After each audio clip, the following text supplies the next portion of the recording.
So, Sue, the wedding ceremony. It's a very big event, and one of the, well, I guess if you really look at it, it's the part that makes you legally man and wife. So, it's probably the most important part, even though we focus on all the pretty details. This is the thing that is going to make you be a Mr. or a Mrs. So, my question to start today's episode is, how do I know where to book my ceremony? Yes, that is a big open-ended question. But I think you've got to start at a point of saying, okay, let's just sit down with pen and paper and let's work out what I do want, or we should say we, you and your partner, what you do want and what you don't want. So I think the first thing you've got to ask yourself is, do we want to be married in a church? And that's not going to be something you think about. That's either a yes or a no. Okay, we don't want to be married in a church. That's done. Do we want to be married at a venue where the ceremony and the reception are at the same location, which ideally is great if you can, Mhm. because there's no traveling in between. It just makes your day logistically a lot easier. You might say, no, we really want to be married in a park or at the beach. Just get that list, cross it out, work out, okay, we've now got it down to beach or park. Which one do we want? And I think if you can go through that and work out what you want to come out at, that's great. Then you've got to realize there's a lot of other options. If you're going to be married in a church, do you have a certain church? Do you have a certain priest? And if you are getting married in a church, you would already know the answers to that.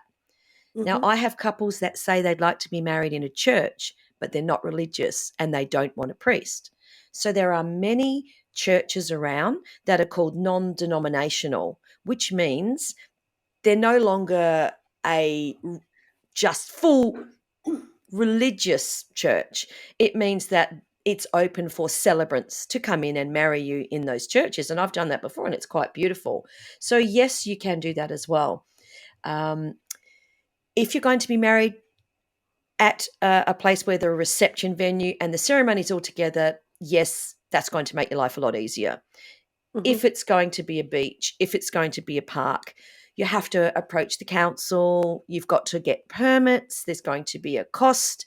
You have to get, I believe, you take out public liabilities for the area. And it is more work because you have to set it all up and pack it down. So be very clear, number one, on what you want. And the best way of doing that is process of elimination until you get to something that you both agree on. They're great points, they're great points, and you did mention just then about permits and public liability.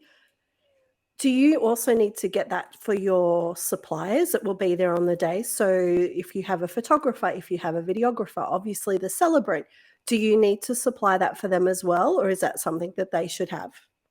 Every single wedding supplier on your wedding day should have a public liability certificate. And if they don't, you shouldn't have them working at your venue.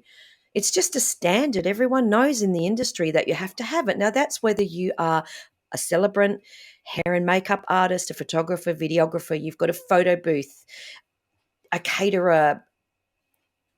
Who did I just miss out then? A band, a DJ. Yes, everybody must have it. And if they don't have it, move on to the next one.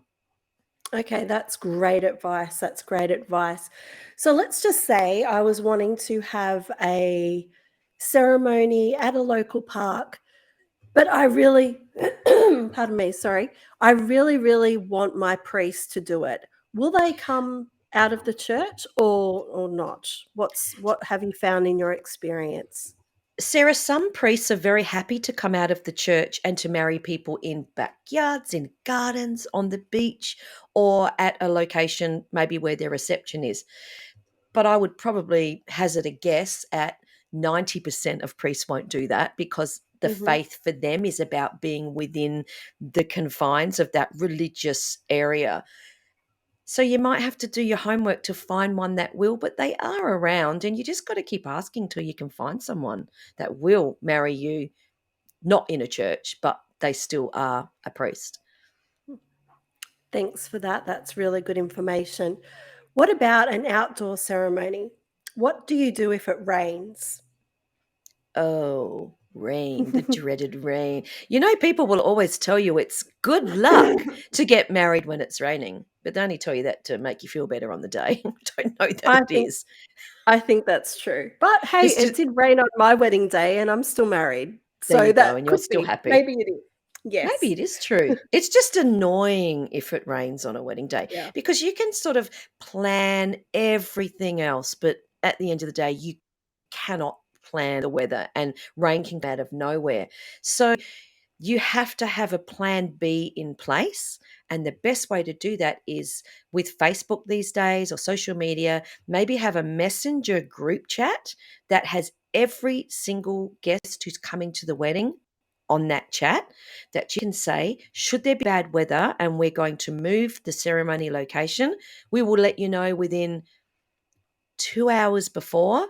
Ping, Mhm. everyone gets the message, everyone just rocks up. That is incredibly important to have your plan B um, group chat. Now, sometimes you don't know you're going to shift until literally an hour before. So you must tell people to check their phones. You need to check that you're not having your wedding ceremony in a location that has no service because then it's going to create havoc. But you must have a wet weather plan and you must have people around you to help execute that. Because what happens if an hour before the wedding it starts pouring? Who have you organised to actually set up the chairs and the Mhm. arbor and the carpet and whatever you're using at your wedding to say, you need to get down there and we need to move that to this hall?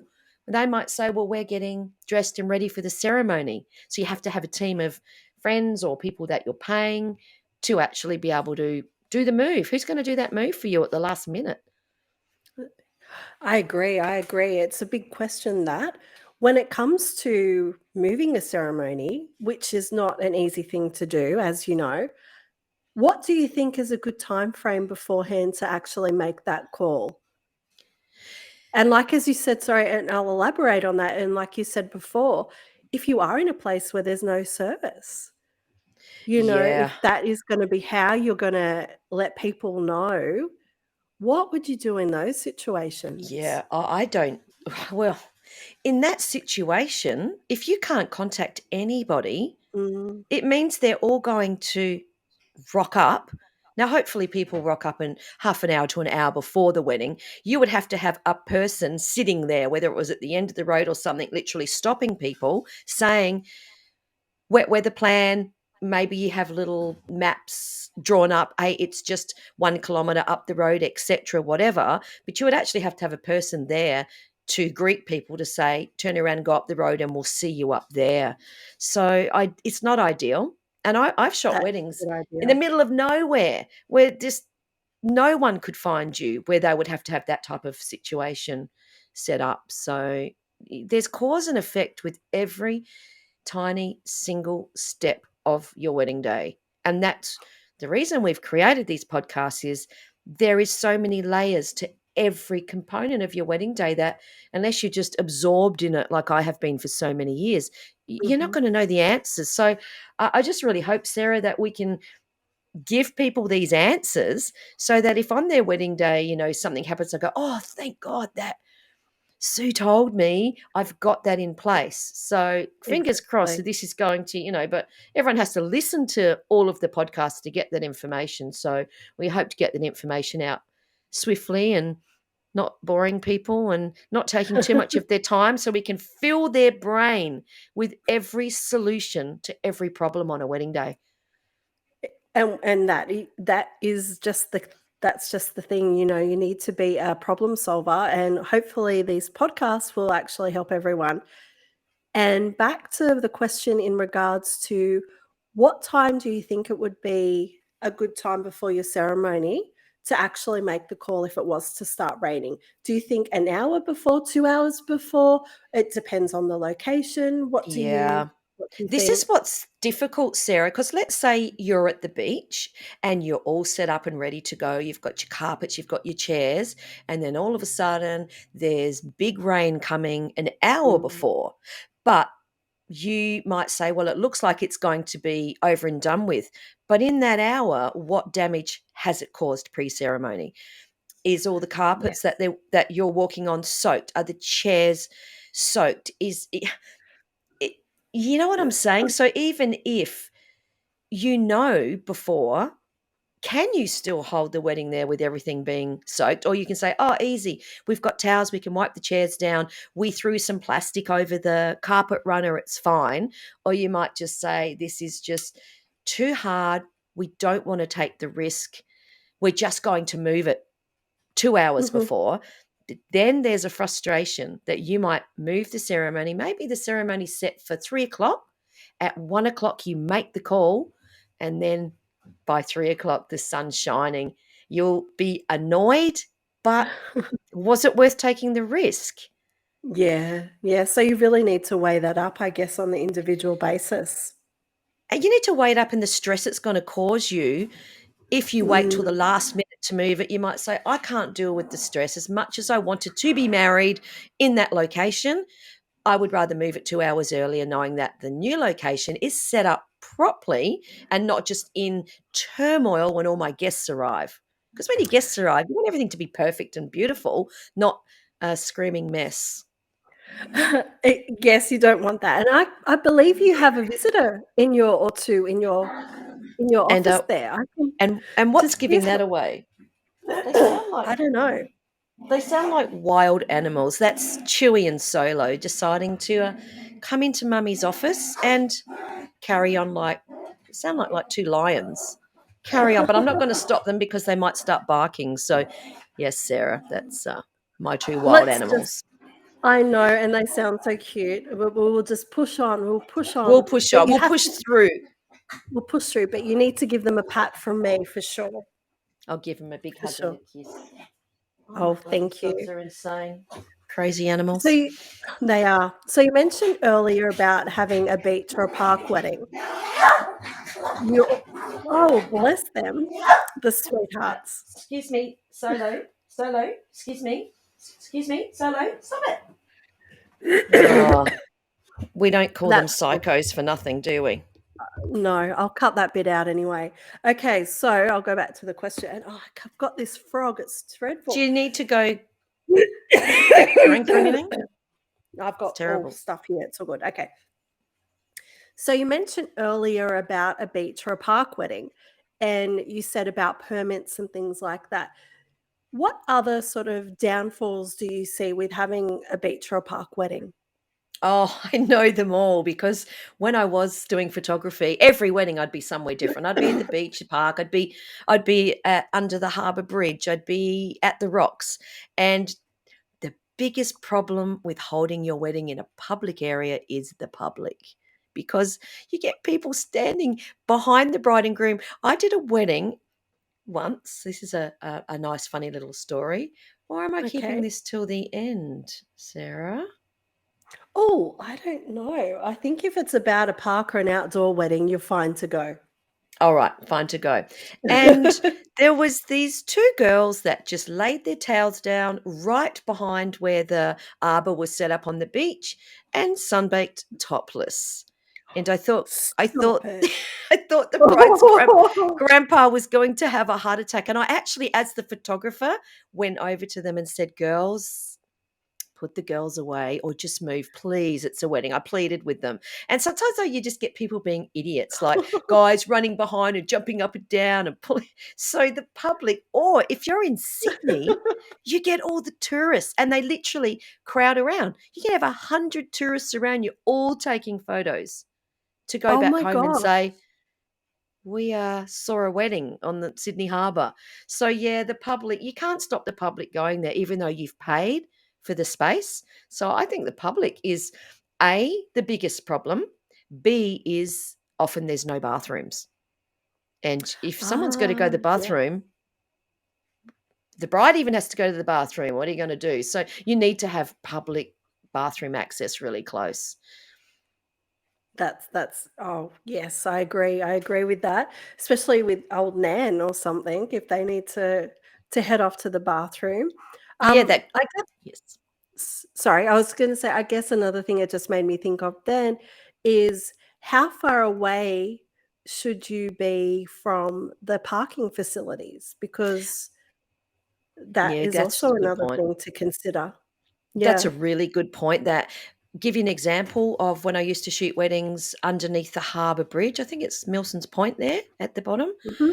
So you got to expect all of your guests to park their cars around Sydney on usually a Saturday when it's packed with tourists. And it can take people an hour to find a car park, and it can also cost them quite a lot. So you do need to weigh that up. And if that's the Mhm. situation, I would be putting on the invites.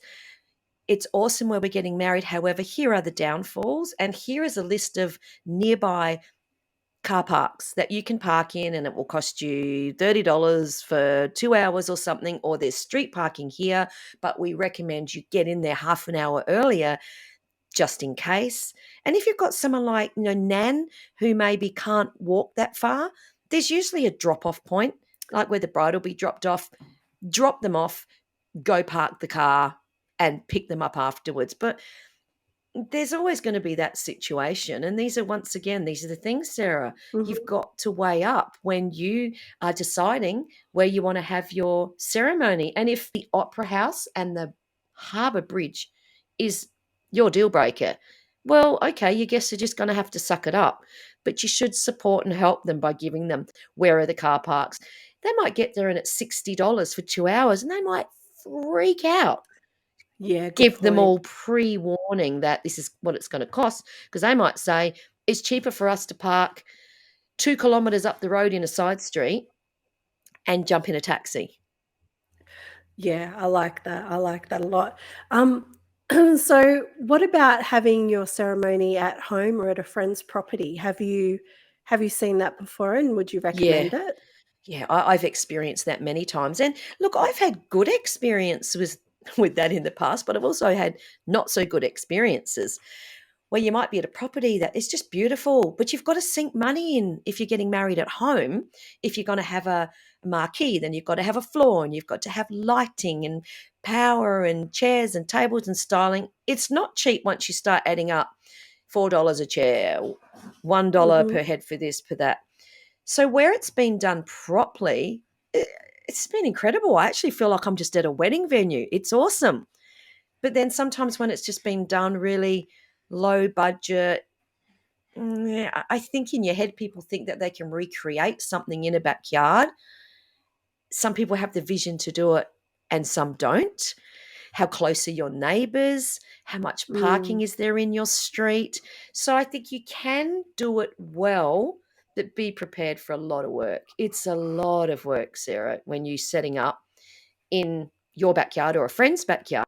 And then the morning after the wedding, when you should just be basking in newlywed glory on your honeymoon, you're out there cleaning up, putting, oh my God, you got to take that back to the hire company. Can you round that up? You do the rubbish. Do you really want to be doing that?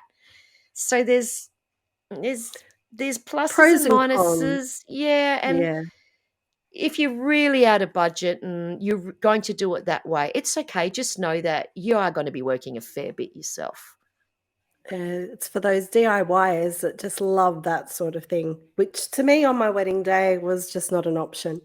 Don't you think DIYers, though? I talk to a lot of brides that get a visual in their head that, oh, I'm just going to do this and I'm going to put fairy lights and we're going to do this. And in their head, they see it possible. But what they're forgetting is on a wedding day, from the minute you wake up, particularly as a bride, your whole day is focused on your hair, your makeup, your skin, Mhm. your jewelry, your dress, your shoes.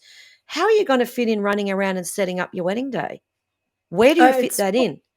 exactly, and I think that that's the thing with doing things DIY. I think it could work if you did have a friend's place, or you could hire a venue for maybe a full weekend and an extra couple of days, because then you can set up and you can create your own vision. And I'm assuming it would give you an amazing sense of accomplishment and pride.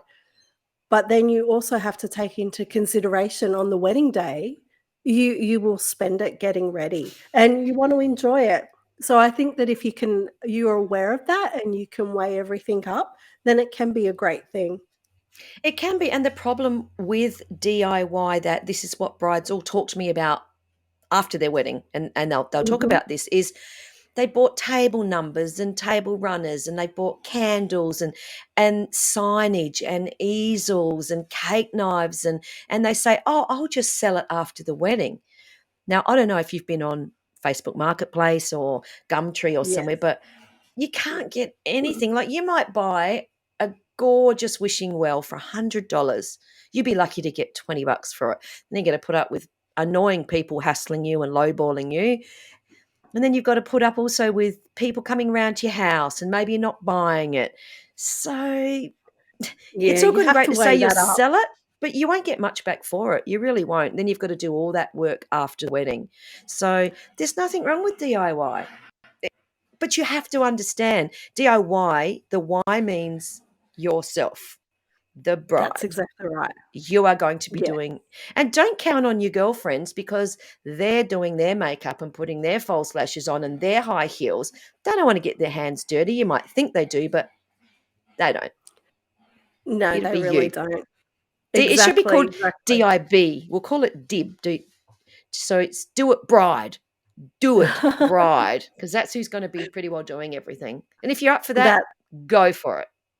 that's true, but yeah, you do have to take into consideration the amount of time to do it and get ready. It's crazy. It's crazy. Did you know just hair and makeup on a wedding day, Sarah, just from start to end is like an hour and a half just for hair and makeup before you even Oh, start getting in the dress exactly. and putting on the jewelry and your garter, and if you're wearing stockings and your shoes, and oh, these shoes are hurting my feet. Can I have a band-aid? Oh, the side of my dress just ripped when I put it on. Has someone got a needle and thread? There's It's full so on. many things. Or you want to be thinking on that, or do you want to be thinking about who's going to light my candles, who's going to turn the fairy lights on? So once again, it comes down to that list you're going to do. We're going to talk a lot more about this sort of stuff on these podcasts. Is Yes. what are my deal breakers? What am I prepared to do? And what am I simply not prepared to do? And everyone's different. That's so true. That's very true. I think it's now time that I bring up a little situation that you may have been in a Oh while dear. ago. Which one's this? Um, well, this is that one time that the priest ordered you to leave the church in the middle of a wedding ceremony. Do tell. Ah, yes. I actually have a few stories like this, but this one's a really good one. So I was shooting with a videography team that I used to shoot with a lot. I was in Sydney. It was a Jewish wedding. It was huge wedding. The church was massive, and it was about 50 degrees. I'm telling you, it was that hot we were nearly dying. So I Wow. had a sleeveless top on, always professional, everything covered up. And just as the wedding starts and we start shooting it, I literally get a tap on my back from a priest telling me to get out unless I covered my arms immediately, because it wasn't right for a female to be in the church without her arms covered. But I looked around and I Wow. had, sorry, I didn't care who he is. I had an argument with him. And I said, well, all the guests of no matter what age, the women are wearing strapless dresses, are wearing short skirts.